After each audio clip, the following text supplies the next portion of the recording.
दोस्तों नमस्कार, स्वागत है आपका मेरे YouTube चैनल लीगल लवर्स पे। देखिए, हिंदू उत्तराधिकार अधिनियम 1956 का निर्माण इस उद्देश्य से किया गया था कि अगर किसी भी हिंदू परिवार में किसी व्यक्ति की असामयिक मृत्यु हो जाए, कोई दुर्घटना हो जाए, बिना वसीयत के वो व्यक्ति खत्म हो जाए, तो उस व्यक्ति के उत्तराधिकारियों को, जो सैदाइक हैं उस संपत्ति के, उनको कौन कौन से ऐसे उपचार प्राप्त होंगे जिसके माध्यम से उस व्यक्ति के परिवार के सदस्यों के साथ कोई अन्याय न हो। हिंदू उत्तराधिकार अधिनियम में जो टेबल और चार्ट दिया गया है, जैसे स्केल 1 के जो उत्तराधिकारी हैं, चार्ट 1 के जो उत्तराधिकारी हैं, जैसे पत्नी, पति, पुत्र, पुत्री, माता, पिता, ये फर्स्ट टेबल के उत्तराधिकारी हैं। मतलब इनको अगर किसी व्यक्ति की मृत्यु हो जाती है हिंदू परिवार में और उस व्यक्ति ने अपनी पैतृक संपत्ति या स्व अर्जित संपत्ति को अपने जीवित रहते उनमें बराबर बराबर बांटा नहीं, या फिर उसने कोई विल नहीं की रजिस्टर्ड रूप से कि उसकी मृत्यु के बाद उसके जो उत्तराधिकारी हैं उनको वो चीज़ें प्राप्त हो जाएं बराबर बराबर, और उन उत्तराधिकारियों के बीच किसी प्रकार का विवाद, झगड़ा या बवाल हो जाए कि नहीं भाई ये चीज़ हमारी है, ये हम लेंगे, ये फलाने की है, इस चीज़ को लेकर सहमति न बन पाए, तो हिंदू उत्तराधिकार अधिनियम इस प्रकार की समस्याओं को सुलझाने के लिए उसके अंदर कानूनी उपचार और उपाय प्रस्तुत करता है। इस अधिनियम के माध्यम से यदि कोई व्यक्ति किसी प्रकार के बंटवारे से असंतुष्ट है, किसी प्रकार की प्रॉपर्टी के न मिलने से असंतुष्ट है, किसी प्रकार से किसी को कम ज़्यादा मिलने से असंतुष्ट है, तो वो न्यायालय के माध्यम से ये दर्शाते हुए कि वो मृतक का विधिक उत्तराधिकारी है, अपने उत्तराधिकार कानून का उचित अनुपालन कराते हुए अपने शेयर को लीगल रूप से प्राप्त कर सकता है। देखिए, आपको मैं जानकारी दे दूं कि 2005 के संशोधन से पहले पुत्रियों को पिता की संपत्ति में समान कानूनी अधिकार प्राप्त नहीं था, लेकिन 2005 के संशोधन के बाद जो एक्ट में संशोधन हुआ, अब पुत्रियां भी पिता की संपत्ति में जन्म से ही बराबर की अधिकारी बन गई हैं। इस पर जो लॉ है, जो लेटेस्ट न्याय निर्णय है,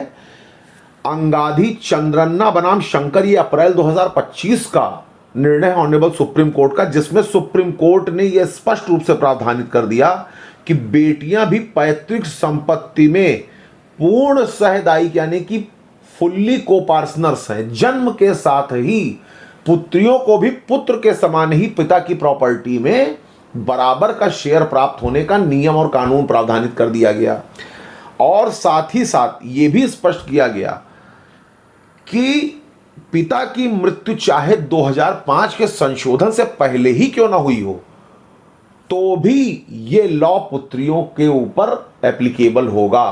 कोई ये नहीं कह सकता कि 2005 में संशोधन हुआ तो उसके बाद अगर किसी के फादर खत्म हुए हैं तो ही लड़कियों को बराबर राइट प्राप्त होगा ना। भले 1995 में कोई खत्म हो गया, लेकिन उसके बावजूद अगर वो प्रॉपर्टी वहां पर उस व्यक्ति की बची हुई है,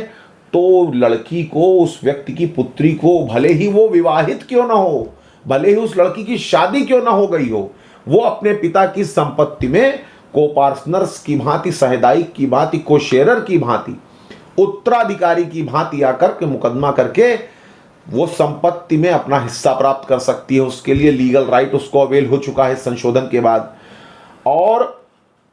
साथ ही साथ इस न्याय निर्णय में यह भी स्पष्ट कर दिया गया कि एक बार विभाजन हो जाने के बाद, यानी कि संपत्ति विभाजित होकर किसी व्यक्ति को जब वो प्राप्त हो जाती है, तो वो संपत्ति उस व्यक्ति की सेल्फ एक्वायर्ड प्रॉपर्टी मानी जाएगी। जैसे कि उस व्यक्ति ने वो संपत्ति स्वयं अपने पैसे से खरीदी हो। एक बार अगर शेयर निर्धारित हो गया, कोई विवाद नहीं, कोई बवाल नहीं, सबने उस प्रॉपर्टी के जो शेयर्स हैं उनको प्राप्त कर लिया लीगल तरीके से, और वो उस प्रॉपर्टी के विधिक उत्तराधिकारियों को वो प्रॉपर्टी समान रूप से मिल गई जैसे जैसे उसका बंटवारा होना चाहिए था, तो वो जो प्रॉपर्टी है वो उस शेयर होल्डर की सेल्फ एक्वायर्ड प्रॉपर्टी मानी जाएगी और वो शेयर होल्डर उस संपत्ति की रजिस्ट्री या उसको ट्रांसफर करने के लिए पूरी तरीके से फ्री हो जाएगा। तो हिंदू उत्तराधिकार अधिनियम में जो चीजें प्रावधानित हैं उसके हिसाब से आपके पास कौन कौन से राइट हैं उससे संबंधित जानकारी मैंने आपको दी। किसी प्रकार का अगर कोई विवाद होता है तो आपके पास 3 विधिक उपचार हैं जिससे आप अपनी संपत्ति, अपने अधिकार, अपने शेयर की रक्षा कर सकते हैं। Number 1 partition suit, number 2 declaration suit. Declaration suit से संबंधित भी वीडियो मैंने आपको जानकारी दी है, वीडियो मैंने बनाई है उस पर भी कि डिक्लेरेशन सूट क्या है और डिक्लेरेशन सूट के फायदे क्या हैं। और थर्ड इंजंक्शन सूट, यानी कि किसी व्यक्ति को कोई भी गलत कार्य करने से, संपत्ति के संबंध में कोई भी अविधिक इंटरफेरेंस करने से, गलत तरीके से खरीदने बेचने से, ट्रांसफर करने से रोकने के लिए इंजंक्शन सूट का सहारा लिया जा सकता है।